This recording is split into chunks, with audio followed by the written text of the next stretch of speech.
तो कहानी शुरू होती है समंता और रेक्स से, जो कि दोनों हस्बैंड वाइफ हैं और उनके ऊपर बहुत सारा कर्जा है जो उन्होंने बैंक से लिया है और वो चुका नहीं पा रहे हैं। तो वो दोनों बैंक वालों से थोड़ी मोहलत मांगने के लिए आए हैं, लेकिन इनकी जो टर्म्स एंड कंडीशन है वो बहुत ही सख्त हैं। ये और टाइम उनको नहीं दे सकते। तो समंता इसको अपने हुस्न का जलवा दिखाती है, जिस वजह से ये एजेंट पिघल जाता है और 1 महीने का टाइम दे देता है। उसका समंता अपने दोस्तों के साथ बैठकर बातें करती है और उनसे पूछती है कि मेरे लिए कोई जॉब बताओ। और वो अखबार में एक आर्टिकल देखती है, काइंड टच हेल्थ स्पा, और वो वहाँ पर विजिट करती है जहाँ पर मिलती है लाना। और वो कहती है हमें तुम्हारे जैसे सुंदर लड़की की ही जरूरत थी, तो आ जाओ और अपने हुस्न का जलवा यहाँ पर बिखेर दो। मतलब यहाँ पर जो स्पा है, यहाँ पर बॉडी मसाज होती है और किस किस प्रकार के बॉडी मसाज होती है वो हम तुम्हें अभी दिखाते हैं, चलो आओ। वो सबसे पहले यहाँ पर जो भी काम करती हैं उनसे इसको मिलवाती है। उसके बाद वो एक रूम का विंडो ओपन करती है जहाँ से रूम का सब कुछ बाहर से दिखता है और अंदर एक लड़की एक आदमी की मसाज करती है और मसाज करते हुए उसको चरम सुख भी दे रही होती है। ये देखकर समंता की आंखें बड़ी हो जाती हैं और उसे समझ नहीं आती है किस प्रकार की जॉब है, और ये सब छोड़कर यहाँ से भाग जाती है और उसे समझ नहीं आता मैं क्या करूँ, मेरे को जॉब तो चाहिए। उसके बाद रात होती है, उसको फोन आता है उसकी दोस्त मैगी का और वो बताती है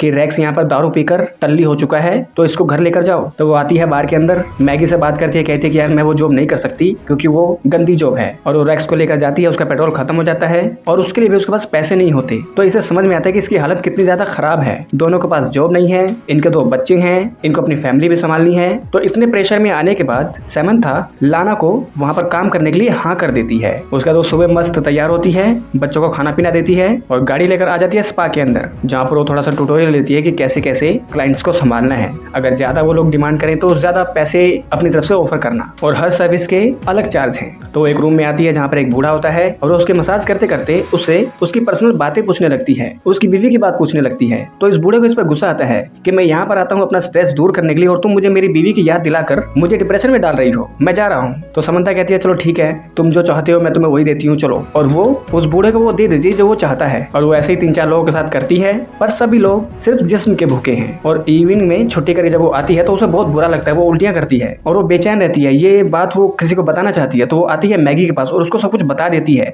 और दिखाती है अपना बैग जिसके अंदर बहुत सारा पैसा भरा होता है, और ये कहती है ये सिर्फ 1 दिन की कमाई है। तो मैगी कहती है ये सब तो गलत है। तो सैम कहती है कि ऐसा है ना, मैं कुछ टाइम के लिए काम करती हूँ, जब मेरे पास इनफ पैसा हो जाएगा तो मैं कोई दूसरी जॉब ढूंढ लूंगी और वहां पर ईमानदारी से काम करने लगूंगी, लेकिन अभी कम से कम 1 महीने तक मुझे ये काम करने दो। मैगी कहती है ठीक है, पर 1 महीने बाद छोड़ देना। समंता कहती है हाँ, और वो अपने घर पर आती है, उसके बच्चों को जो जो चाहिए वो सब कुछ देती है और घर के सारे खर्चे अपने ऊपर उठा लेती है। उसके बाद वो रोजाना अलग अलग क्लाइंट्स बहुत सारे वो हैंडल करती है, जहाँ पर वो अपने क्लाइंट्स से पर्सनल बॉन्ड भी बना लेती है, क्योंकि उसको उनकी सारी बातें याद रहती हैं। और जब भी कोई क्लाइंट इनके पास आता है तो ये उनसे बात वहीं से शुरू करती है, यानी कि ये काफी घुल मिल जाती है अपने क्लाइंट्स के साथ, जिस वजह से वो क्लाइंट्स इसके रेगुलर हो जाते हैं और बहुत ज्यादा कमाई होती है। और उसी कमाई से वो बैंक का सारा पैसा भर देती है और इसके जो क्लाइंट हैं वो काफी अमीर हैं, पैसे वाले हैं, वो इसको एक से एक गिफ्ट भी देते हैं, जिस वजह से ये हवा में उड़ने लगती है, अपनी सहेलियों के साथ काफी हवा में उड़ती है, अपनी शोबाजी करती है। मैगी को भी वो अपना शो ऑफ दिखाती है। मैगी कहती है कि अब 1.5 महीना हो चुका है, अब ये काम तुम छोड़ दो, कोई दूसरा ईमानदारी का काम पकड़ो। लेकिन सैम कहती है कि नहीं, इसमें मुझे ज्यादा पैसा मिल रहा है तो कुछ टाइम और करने दो। एक रात रेक्स और समंता सो रहे होते हैं। रेक्स कहता है कि तुम बहुत मेहनत कर रही हो, थोड़ा आराम करो। सैम कहती है हाँ, मुझे लगता है थोड़ा आराम करना पड़ेगा। फिर अगले दिन सैम आती है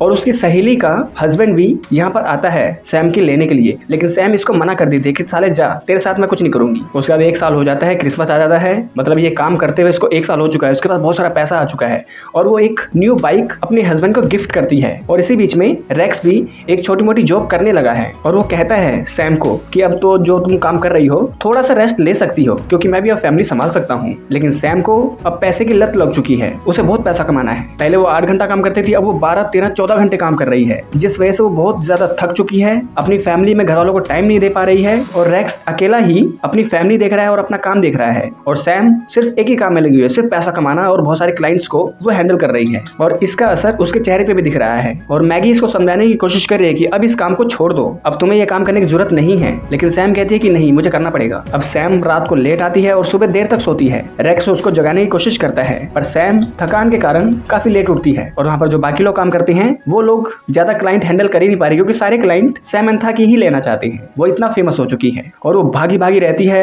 एक के बाद एक इतने सारे क्लाइंट हैंडल करने के बाद वो रात को 12-1 बजे छूटती है और रास्ते में आते हुए उसे नींद आने लगती है इतनी थकान के कारण, और उसका एक्सीडेंट होते होते बचता है। फिर वो क्लाइंट हैंडल करती है, लेकिन वो नोटिस करता है कि ये काफी थकी थकी सी है, इसकी आंखें अंदर जा रही हैं, डार्क सर्कल आ रहे हैं, कमजोर हो गई है। तो ये आदमी इसको ड्रग्स देता है कि ये यूज करो, इससे तुम अपनी बॉडी को मेंटेन कर पाओगी, क्लाइंट्स अच्छे से हैंडल कर पाओगी। तो सैम पहले थोड़ा सा हिचकिचाती है, लेकिन फिर वो ले लेती है और ड्रग्स बहुत ज्यादा कंज्यूम करती है, जिस वजह से इसका बिहेवियर चेंज हो जाता है। अपने बच्चे से वो ठीक से बात नहीं करती और घर में भी उसका बर्ताव काफी ज्यादा बिगड़ चुका है। हर किसी से लेकर वो किसी से भी सीधे मुंह बात नहीं करती, अपनी मदर से भी जबान लड़ाती है, उसके ऊपर पैसों की गर्मी चढ़ चुकी है और अपने क्लाइंट से अब ड्रग्स खरीदने भी लग गई है। और एक दिन वो अपनी बच्ची को बहुत ज्यादा डांट देती है ड्रग्स के नशे में, और फिर उसे एहसास होता है कि मैं शायद कुछ ज्यादा ही ड्रग्स कंज्यूम कर रही हूँ, तो मुझे यहाँ पर रुकना होगा। और एक रात वो बहुत ज्यादा थकी होती है, रेक्स उसके करीब आने की कोशिश करता है, लेकिन सैम कहती है कि नहीं, अभी मैं थकी हुई, मेरे पास मत आओ। वो सैम भी सोचता है तकरीबन 1-1.5 साल हो चुका है,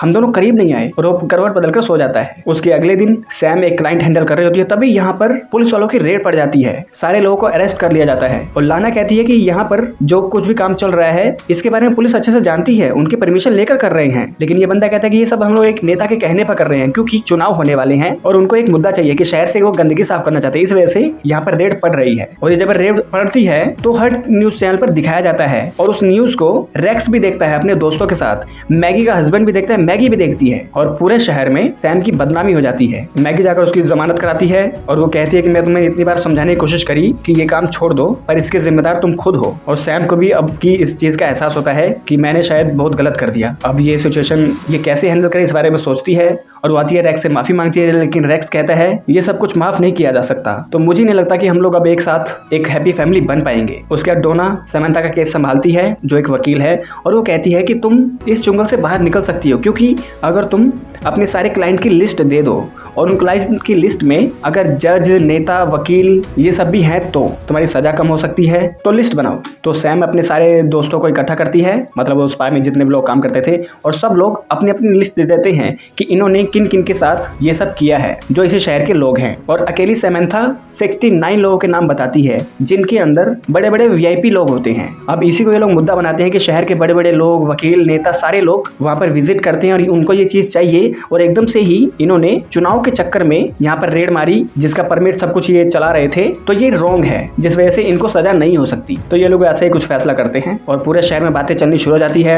अलग अलग औरतें अपने हस्बैंड से पूछती हैं कि तुम तो नहीं गए थे ना उसके पास, ऐसे ऐसे करके गॉसिप्स पूरी चलनी शुरू हो जाती हैं कि अगर मेरे पति का नाम हुआ या किसी और का नाम हुआ, लोग ऐसे ऐसे बातें करते हैं। सब लोग को जानना है कि सैम की क्लाइंट लिस्ट में उनके पति का नाम तो नहीं है, और इन सारे माहौल से दूर रेक्स अपने दोनों बच्चों को शहर से दूर ले जाता है और सैमंथा को कहता है कि तुम इस केस से बाहर निकलो, फिर हम लोग मिलकर बात करेंगे। उसके सैम की मदर उसको बताती है कि मैंने तुम्हारी परवरिश ऐसे काम के लिए तो नहीं की थी जो तुमने ये किया। तो सैम कहती है कि मेरी मजबूरी थी, एक टाइम ऐसा था हमारे पास कुछ भी नहीं था, हमारे ऊपर इतना सारा लोन था, कर्जा था, मुझसे गलती हुई, लेकिन उस गलती का एक कारण था, एक वजह थी, और मेरी भी गलती हुई कि मैं सही टाइम पर रुकी नहीं, लेकिन अब मैं सब कुछ ठीक कर दूंगी। तो मदर कहती है ठीक है, इसको सब कुछ ठीक करो, एक हैप्पी फैमिली बनो। और पूरा मीडिया इस चीज को कवर कर रहा होता है। वो क्लाइंट लिस्ट पब्लिक हो जाती है 69 लोगों की, जो सारे वीआईपी हैं। इस न्यूज को रेक्स भी देखता है और ट्रायल्स शुरू हो जाती हैं, और अंतिम फैसला यही होता है कि सैम और वहाँ पर जितने भी लोग काम कर रहे थे, जो ये चीज चला रहे थे, उनको 1-1 महीने की सजा होगी, बस, और कुछ नहीं। तो सब लोग ये एक्सेप्ट करते हैं कि ठीक है, हम 1 महीने की जेल काट लेंगे। तो सबको 1 महीने की जेल होती है,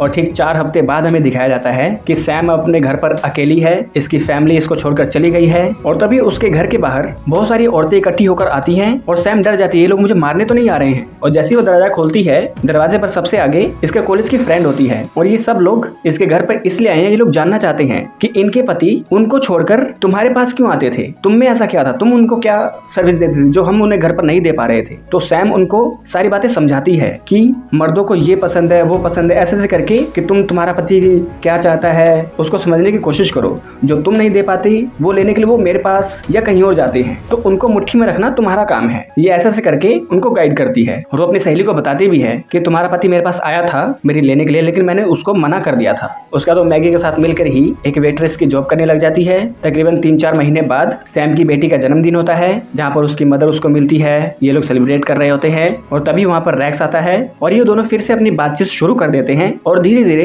इनके बीच में जितनी भी दूरियां थी वो खत्म हो जाती हैं, और रेक्स सैमंथा को माफ माफ कर देता है और ये फिर से एक हैप्पी फैमिली बन जाते हैं और यहाँ पर ये फिल्म एंड हो जाती है। तो दोस्तों ये फिल्म बहुत ही अच्छी है, जैसे आप लोग देख सकते हो। इसके अंदर न्यूडिटी वगैरह नहीं है, ये बस वैसे ही ऊपर से दिखाया जाता है कि ये सब वो सब हो रहा है। तो न्यूडिटी तो बिल्कुल नहीं है, तो आप लोग देख सकते हो।